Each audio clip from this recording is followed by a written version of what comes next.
Hey, good evening. This is Kathy Beatty with Divorce Support Anonymous, stepping into your life for just a few moments to give you some encouragement, some tools, some tips as you manage through a divorce or life after divorce. I work with a lot of people after divorce too, because there's always the question of what now? What now when I finish the divorce? I don't know where to go from here.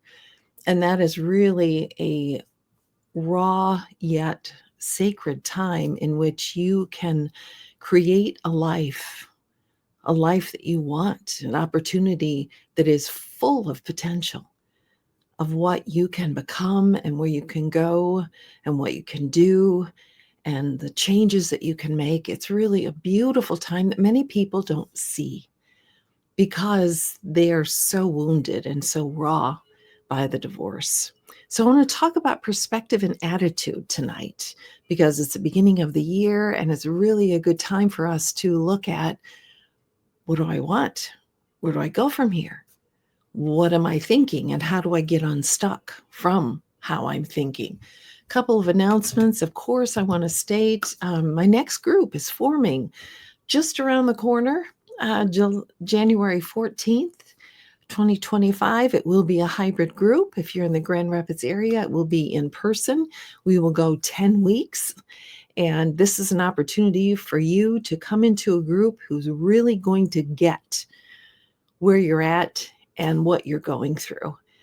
I absolutely love group. I've been doing this for nearly 20 years now. I've been saying 19 years for a while, and it's time to tick it over and say that it's been nearly 20 years that I've been working with support groups, and it is so incredibly helpful for you. You're going to deal with stuff you didn't even know you had to deal with, and you're going to hear other people's stories that resonate with your story. So I cannot encourage you enough to join this group. I've had people from all over the country. Again, it is hybrid, and I look forward to having you join the group this year if that's where you're at. And some people are after the divorce is finished and they know that they have some things to resolve from the divorce. And some people are in the thick of it, wherever you're at in this process. Even had people 5 years after that realize I didn't deal with stuff. And this stuff now is dealing with me and I need to deal with it. So connect with me. Let's have a chat if you want to talk about it, or if you just want to join, let me know. I'll send you a registration form. You can sign up and we will let the healing begin. So something else for those of you who have completed your divorce and maybe you've went through my group or another group and you are asking the question, what now? What do I do now? So March 25th is going to be an 8-week group of building your life after divorce. So I have several resources. You probably saw those in the beginning. And what we're going to do is use this next book in the series, book number 2 in the series of building your life after divorce. And we do some really great things during this that let me get rid of this here, that we look at all aspects of our life in those 8 weeks. And our whole goal is working toward a new life declaration. And so we look at all these aspects of our life and what are those things that don't fit in our life anymore. And then we become really honest and have discussion about this and how do we make these changes. It's such a good group. It's really a very worthwhile time of 8 weeks. It's very inexpensive. So connect with me if you're interested in that, or put it on your calendar and connect with me at a later time. But first, we've got to get you through it. So let's do the January 14th for 10 weeks. And then immediately following, we're going to do the March 25th of building your life after divorce, an 8-week session. So again, we do have those resources to help that are going to really guide you through, along with the discussion, along with my direction as we go through. How do I build my life? What do I want now? What do I want? And perspective and attitude is a huge part of that. And that's our Our topic tonight is, what is your attitude and perspective about life now? If you are saying, well, my life is done, I'm just done. Oh, no, it's not. No, it's not. I can tell you how many hundreds of times I have witnessed people's lives being turned around after the divorce, and really, when they are intentional on their healing, have a beautiful direction to form and build a new life. So I just want to ask a few questions, make a few points tonight. First of all, how are you seeing your life right now? How are you seeing it? Are you hopeful, or are you not so hopeful?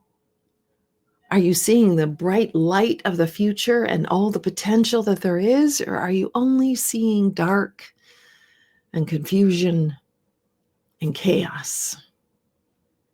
Well, that's a question to ask yourself. How are you seeing life right now? Give yourself a checkup. And if you really need some help in doing that, then pull out a piece of paper, a journal, and just start writing, asking yourself, how am I seeing my life right now? What do I see? How am I feeling? What's my perspective? What's my attitude in moving forward, not only in this year, but in my life now that I've gone through this very messy and awful transition? How do I see my life? Write those things out and be totally gut level honest with yourself.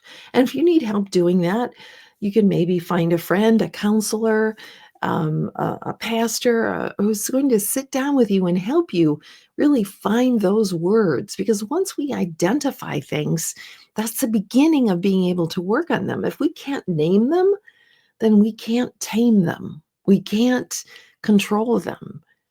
They are controlling us in many ways, but we're not controlling that. So, how are you seeing your life right now? Important question to ask. And how much work have you done on your healing? Oh, that's kind of awkwardly phrased. How much work have you done on your healing? Have you just thought, well, you know what? I'm just waiting for time to pass and then I'm going to be all better. It doesn't work that way. You know that we can hold on to pain and trauma for decades. And until we deal with it, it really is dealing with us.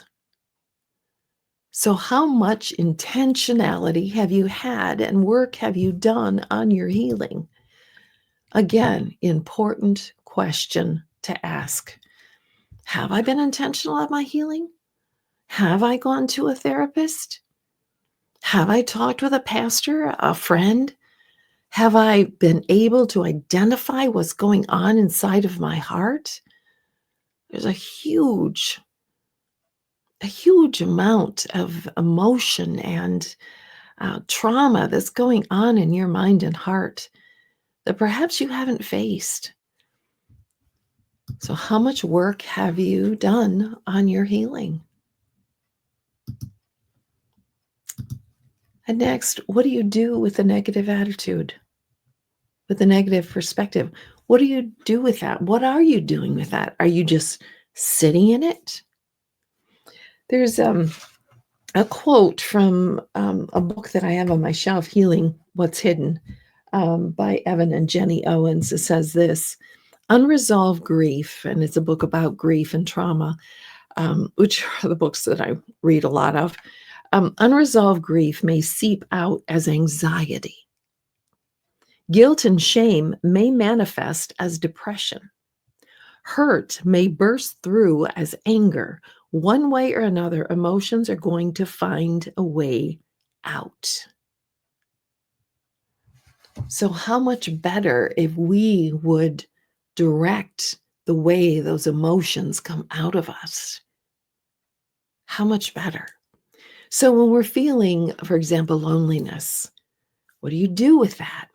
What do you do with that negative, that perspective? And it is a reality. You may be alone. Doesn't mean you have to be lonely, but you may be alone. What do you do with that? And there are proactive things that you can do with that. You can use this time to create a journal, to start asking yourself, what do I want? What do I want? What do I want my future to look like? Have I thought about that? So instead of just sitting and feeling lonely, use that time to ask yourself those questions, to quiz yourself. What is it that I want? What am I looking for? What would make me happy? How did God design me? What are my gifts and talents? What were my dreams? All of those things that we go through with building your life after divorce. But you can start on this. You can ask yourself these questions instead of just standing in loneliness. You can use this time productively. Or if you're in loneliness, you may need to be the one to initiate a call to a friend or create a coffee time with a couple of friends. It may be up to you because no one comes to your door knocking and saying, "Here's your life." It's up to you. It's up to you. So when you find those lonely moments, ask yourself, what do I need to do right now? How can I use this? I'm going to be honest with myself. I may even write about my loneliness and how lonely I am. I'm not going to deny my feelings, but I'm not going to let them ruin me either. Because if one thing I know about divorce is it has swallowed up and stolen far too much time already. So we need to use these opportunities. Another example, depression. What do you do with depression? Do you just sit and wallow in it? Now, again, I'm not saying deny it. I'm saying identify it. What am I depressed about? What are the feelings inside of me that are causing depression? And again, is it grief? Is it grief just coming out in this way? Do I need ways in which to help me grieve out what has happened to me? Or have I had this false expectation that I just need to stuff it and not deal with it? Well, you can't not deal with it. You're dealing with it one way or another, whether that's coming out in anxiety or something else. You are dealing with it. You're not dealing with it honestly, though. So articulate what you're depression about. Ask yourself, what do I need to do right now? What do I need? Do I need to be heard? Do I need to talk with someone? Do I need to be held? Do I need a friend who's just going to give me a really good hug and let me cry with them? Is that what I need right now? Do I need to be healed? Do I need to find ways in which I can identify this grief and this depression and work on my healing? Maybe I simply need a change of environment to take a good walk. Our bodies change when we walk. Our minds shift.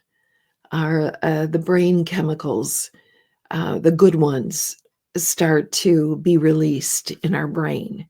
So walking and exercise, singing, different, change your environment to give yourself that break, to help yourself. So what do you do with those negative attitudes? You explore them. You become curious about them. You say, what is going on with me? What is my body trying to tell me that I'm not listening to, that I'm not identifying? Be curious about what's going on with you. And then what action do you need to start? What action, again, like I mentioned, taking that walk, calling a friend, changing your environment. What are those things that you need to do to start? Maybe you need to join a group. Maybe you need to join a women's group, a men's group that you've never been a part of. Maybe you need a meetup group that does bicycle riding or, whatever your interests are. Maybe that's what you need, but you need to start something. And they won't all be wonderful. You may start it and say, that didn't work for me. I joined the gym, it just didn't work for me. I don't like to exercise around other people, whatever. But at least pat yourself on the back as like you did something. You started something. And that's a good thing. So, again, these are just questions to get you moving. How are you seeing your life right now? Take that inventory. How much are you working on your healing right now? Such an important question. What do you do with that negative attitude? Well, you've got to identify it, and then you have to have some options. As we're stated here, if you don't know options, maybe it's time to see a therapist. Maybe it's time to see a pastor. Maybe it's time to admit, I am depressed. I am lonely. And I have people in my group who do that. And I marvel at their courage because they're admitting where they're at. And that is so vitally important because that's what it takes to begin to change. What action do you need to start? What action do you need to start? It's a new year. It's a time to look at our attitude and to look at our perspective and say, what do I want? What do I need? And how do I begin this process to make a beautiful life? Because there is a beautiful life beyond divorce. I've seen it for myself over the past 28 years. I've seen it in hundreds of people that I work with because they were intentional on their healing and they were intentional about building their life after divorce. They have that beautiful life. Couple verses, of course, that help us. Don't conform to the pattern of this world. Be transformed by the renewing of your mind, the scriptures tell us. And that is in Romans, I wrote it down. Romans 12:12. That's where it is. Romans 12:12. I ran out of space here. Finally, brothers and sisters, whatever is true, and this is such a great verse that when I feel my mind going in the wrong direction, this verse seems to bring me back. It's finally, brothers and sisters, whatever's true, whatever's noble, whatever's right, whatever's pure, whatever's lovely, whatever is admirable, if anything is excellent or praiseworthy, think about such things. So you ask yourself, is any of this that I'm thinking, is this right? Is it pure? Is it lovely? Is it excellent? Is it praiseworthy? No, it's not. So what can I think on that is? Of course, Proverbs 4:23, quote this all the time, guard your heart. Above all else, guard your heart, for everything you do flows from it. Being confident of this, that God is at work in your life. And maybe it has taken all this trauma and all this chaos for you to finally realize you need God in your life and you need a savior in your life. A guidepost that's going to walk alongside of you and tell you what's pure and right and noble and praiseworthy, and direction in your life. Being confident of this, that he who began a good work in you will carry it on to completion. God is not done with you. God's not done with you. It doesn't matter what you have done in the past. We all have things that we regret as we were going through the divorce or creating the divorce or causing the divorce. We all have those things. And there's only two places for that guilt and that shame. It's either inside of you or it's on the cross of Christ. There's no other place for it. And it is too heavy for you to carry. That is the beauty of the cross. That I can release it, I can give it to you, I can place it there. And be confident that God's not done with me. He's not done with my life. He has a beautiful plan yet to be revealed. So I don't know where you're at in the beginning of this new year. I hope you're doing well and full of optimism and hope and have a great perspective and attitude. But I know that there are a few that are watching this that don't have that because they're discouraged because of the divorce and because of all the loss that has happened through the divorce. I want to encourage you to participate in your own life again.